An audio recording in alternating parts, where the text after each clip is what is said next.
감정이 어떻게 생기는지 궁금하셨다면 이 영상은 감정의 발원지를 명리학에서 발견하고 황제 내경과 유식학으로 감정 작동 원리를 찾고자 하는 노력에서 시작합니다.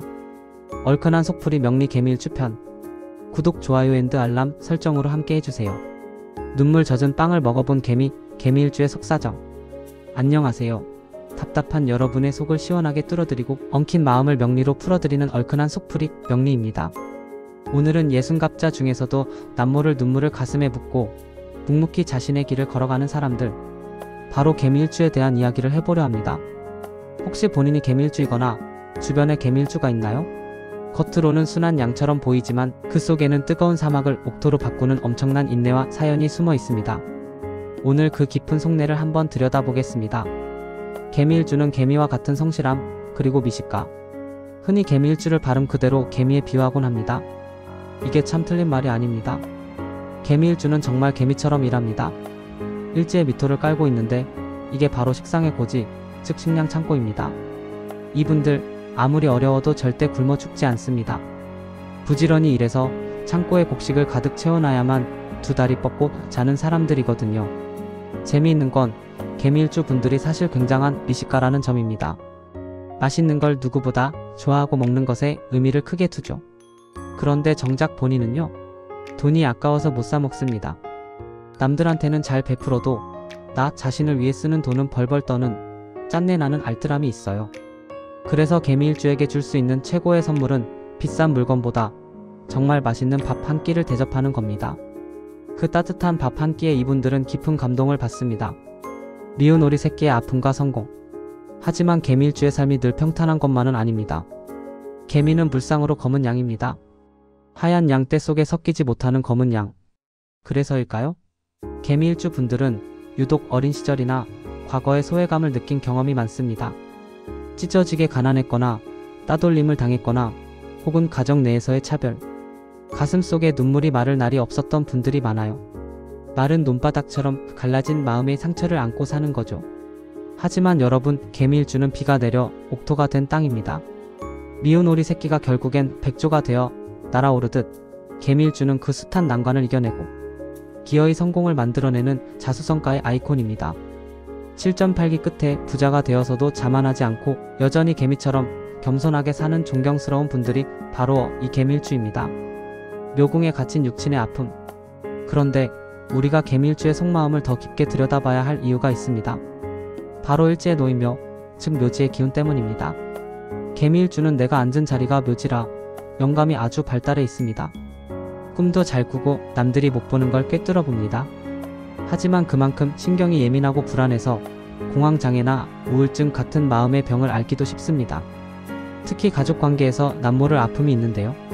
자자인묘라고 해서 나 자신뿐만 아니라 내 가족들도 이창고 혹은 묘지 속으로 들어가는 형국입니다. 배우자 자리에 편관이 있는데 묘궁이 있다.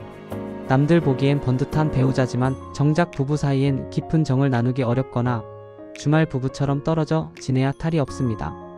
너무 붙어 지내고 미워하면 둘 중 하나가 아플 수밖에 없는 구조니까요. 자식 또한 마찬가지입니다. 개미일주에게 자식은 전생의 핏 어변으로 만난 사이입니다.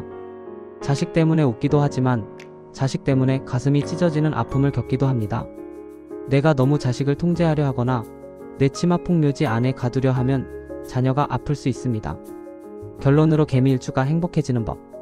그렇다면 우리 부지런한 개미일주 여러분은 어떻게 살아야 행복해질까요? 첫째, 베풀어야 삽니다. 창고에 재물을 쌓기만 하면 그 기운이 고여서 썩습니다. 식신배품의 기운을 써야 내 몸도 건강하고 액땜이 됩니다. 주변에 밥도 사고 봉사도 하세요. 그게 나를 살리는 길입니다. 둘째, 움직이세요. 생각이 많아지면 우울의 능묘지으로 빠집니다. 텃밭을 가꾸든 운동을 하든 몸을 써서 땀을 흘려야 묘의 기운을 떨쳐낼 수 있습니다. 셋째, 종교와 철학을 가까이 하세요. 여러분은 이번 생의 전생의 까르마를 이해하기 위해 온 사람들입니다. 기도하고 수행하는 마음으로 하루하루를 산다면 그 어떤 일주보다도 맑고 고귀한 삶을 살 수 있습니다. 메마른 땅의 단비가 되어주는 고마운 사람, 개미일주. 그동안 남들 챙기느라, 창고 채우느라 정작 본인의 마음은 돌보지 못했다면 오늘만큼은 스스로에게 따뜻한 밥 한 끼, 따뜻한 위로 한마디 건네보는 건 어떨까요? 그동안 고생 많았다. 너는 결국 옥토가 될 사람이다. 라고 말이죠. 우리는 부지런한 개미 일주의 마음속 깊은 곳을 동양 심리의 두 거대한 축, 황제 내경과 아래 야식으로 분석해 보겠습니다. 개미 일주의 심리 작동 원리는 결국 저장과 불안이라는 두 핵심 키워드로 응축됩니다. 명리에서 개수는 물, 미토는 흙입니다. 황제 내경은 이 오행을 우리의 오장육부와 감정에 연결합니다. 개수는 신장과 연결되며 감정적으로는 두려움, 공포를 담당합니다. 개미일주가 과거에 겪었던 궁핍, 외로움, 차별 같은 생존과 관련된 트라우마는 이 신장의 두려움으로 깊게 저장됩니다. 이 두려움이 바로 굶어 죽지 않기 위해 창고를 채우려는 원초적인 동력이 됩니다. 미토는 건조한 흙으로 비위와 연결되며 감정적으로는 사색 걱정을 담당합니다. 미토는 개수의 빗물을 끊임없이 갈망합니다. 신장의 두려움이 비위의 걱정을 부추겨 자신의 식량 창고가 마르지 않을까 끊임없이 염려하고 부지런히 일하게 만드는 것입니다. 결론적으로 개미일주의 개미 같은 근면함은 생존에 대한 근원적인 두려움이 만들어낸 심리적 방어 기제인 셈입니다. 불교 심리학인 유식학에서는 인간의 마음 가장 깊은 곳을 아래야식, 즉 저장의식 업의 씨앗이라 부릅니다. 여기에 우리가 짓는 모든 행위의 씨앗, 종자가 전생의 업이 고스란히 담겨있죠. 개미일주가 일지에 깔고 있는 미토는 식상의 고지, 즉 창고입니다. 이것은 명리적으로 보나 불교적으로 보나 저장고의 역할을 상징합니다. 개미일주가 안고 사는 남모를 과거의 상처, 유산이나 낙태와 관련된 자식의 아픔, 배우자와의 거리감 등은 바로 이 아래 야식에 저장된 업의 씨앗이 현재의 삶에서 열매로 맺어진 현상입니다. 특히 자녀와의 관계는 전생의 어변으로 맺어졌다고 명리서에서 말하는 것처럼 피할 수 없는 인생의 숙제처럼 느껴질 수밖에 없습니다. 결론 및 솔루션. 개미일주 여러분, 여러분의 부지런함과 불안함은 당신의 잘못이 아닙니다. 과거의 두려움과 업의 씨앗이 만들어낸 그림자일 뿐입니다. 이 깊은 심리적 굴레를 해소하는 방법은 명확합니다. 신장의 두려움을 이겨내고 아래 야식에 저장된 업의 씨앗을 긍정적인 것으로 바꾸어야 합니다.